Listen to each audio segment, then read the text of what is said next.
ఈ భాష ఈ వేషమెవరి కోసమురా, ఆంగ్లమందున మాటలనగాని ఇంత కుల్కెదవెందుకురా, తెలుగువాడివై తెలుగు రాదనుచు సిగ్గులేక ఇంక చెప్పుటెందుకురా, అన్య భాషలు నేర్చి ఆంధ్రమ్ము రాదంచు సకిలించు ఆంధ్రుడా చావవెందుకు.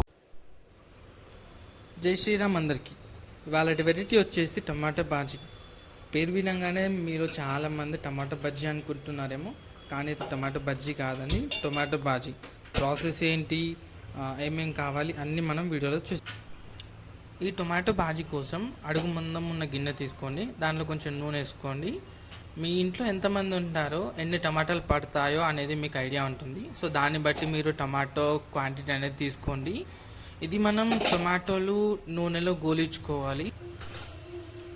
టొమాటోలు ఎంతవరకు గోలించాలి అని అంటే, మనం పిల్లల్ని అంటాం కదా, తోలు ఊసిపోయేదాకా నిన్ను దెబ్బలు కొడతారా అని. సేమ్ అట్లనే టొమాటో మీద ఉన్న స్కిన్ సపరేట్ అయ్యేంత వరకు ఈ టొమాటోల్ని మనం నూనెలో గోలించుకోవాలి. టొమాటోల పైన ఉన్న స్కిన్ సపరేట్ అయ్యేంత వరకు ఈ టమాటోల్ని నూనెలో గోలించుకుంటే సరిపోతుంది. ఇప్పుడు ఇవి చల్లారడం కోసం కాసేపు పక్కన ఉంచుకోండి.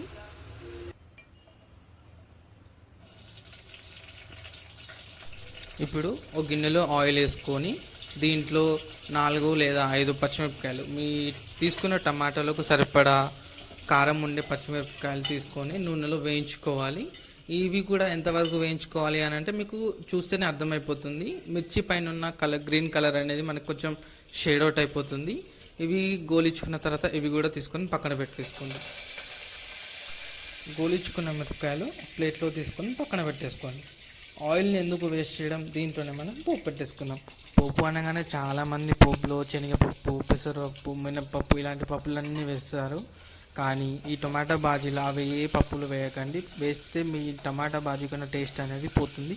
సో సింపుల్గా ఏం చేద్దాం, మనకు కావాల్సిన ఆవాలు, జీలకర్ర, టేబుల్ స్పూన్ అల్లం వెల్లుల్లి పేస్ట్, 1 లేదా 2 రెబ్బల కరివేపాకు, చిటికెడు పసుపు వేసుకొని మనం పోపు పెట్టేసుకుందాం.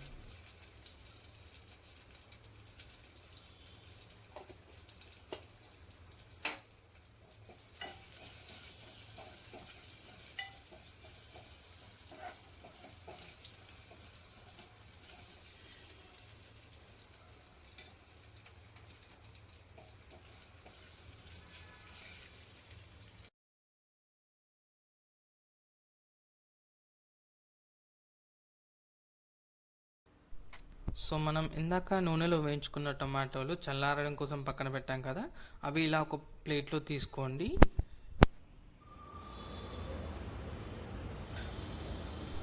వీడియో స్టార్టింగ్ నుండి చూసేటోళ్ళు ఇది కంపల్సరీ మర్చిపోరు. ఏంది అని అంటే, టొమాటోలు స్కిన్ సపరేట్ అయ్యేంత వరకు గోలించుకుంటే సరిపోతుంది అని చెప్పిన కదా. ఇప్పుడు మనం ఆ సపరేట్ అయిన స్కిన్ని ఇంకా సపరేట్ చేద్దాం. ఇన్ ద సెన్స్ ఆ మీదున్న తొక్కలన్నింటినీ తీసేద్దాం. అది మనకి దేనికి పనికిరాదు. ఇలా టొమాటో స్కిన్ సపరేట్ చేయగా మిగిలిన గుజ్జుని ఒక గిన్నెలో వేసుకొని పిసుకుందాం అని అంటే చాలామంది హర్ట్ అవుతారేమో. మ్యాష్ చేసుకుందాము, ఇంగ్లీష్లో పాష్గా ఉంటుంది కదా. నూనెలు గోలించుకున్న మిరపకాయల్ని ఒక ప్లేట్లో తీసుకొని పక్కన పెట్టుకోమని అన్నాను కదా, అది ఎందుకో అర్థమయ్యి ఉండే ఉంటుంది. అదే ప్లేట్లో కొంచెం ఉప్పు, కొంచెం పసుపు తీసుకొని మిరపకాయల్ని మ్యాష్ చేయండి. మ్యాషింగ్ అన్నాను కదా అని మొత్తం స్మూత్ పేస్ట్ లాగా గ్రైండ్ చేసుకోవద్దు, చేతులతోనే మ్యాష్ చేయండి. కచ్చాపచ్చాగా ఉంటే మనకి సరిపోతుంది.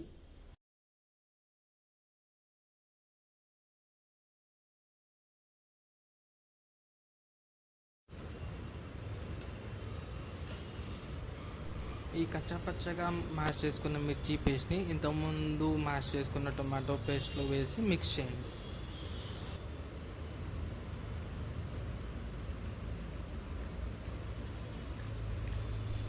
ఇప్పుడు దీంట్లో చిన్నగా కోసుకున్న ఉల్లిగడ్డలు వేసుకుందాము. ఈ ఉల్లిగడ్డలు పచ్చి వేసుకుంటేనే టొమాటో బాజీకి టేస్ట్ అనేది వస్తుంది. ఇక్కడ చాలామంది నో అనే ఛాన్స్ ఎక్కువగా ఉన్నాయి, ఎందుకంటే ఉల్లిగడ్డల రేట్లు ఆకాశాన్ని అంటుతున్నాయి. కేజీ 60 రూపాయలు పలుకుతుంది మార్కెట్లో. మనం మధ్యలో మిర్చి గోలించుకున్న తర్వాత ఆయిల్ ఎందుకు వేస్ట్ చేయాలి, గిన్నె ఎందుకు వేస్ట్ చేయాలని చెప్పి దాంట్లో పోపు పెట్టుకున్నాం కదా, ఆ పోపుని తీసుకొని ఈ టొమాటో మ్యాష్లో వేసేసి బాగా కలపండి. అంతే, మన టొమాటో బాజీ రెడీ. ఈ టొమాటో బాజీని వేడివేడి అన్నంలో వేసుకొని తింటే ఉంటుంది సూపర్. ఈ వీడియో మీకు నచ్చింది అనుకుంటున్నాను. నచ్చితే లైక్ చేయండి, షేర్ చేయండి, కమెంట్ చేయండి. మరిన్ని వీడియోస్ కోసం మా ఛానల్ని సబ్స్క్రైబ్ చేయండి. Thanks for watching. జై శ్రీరామ్.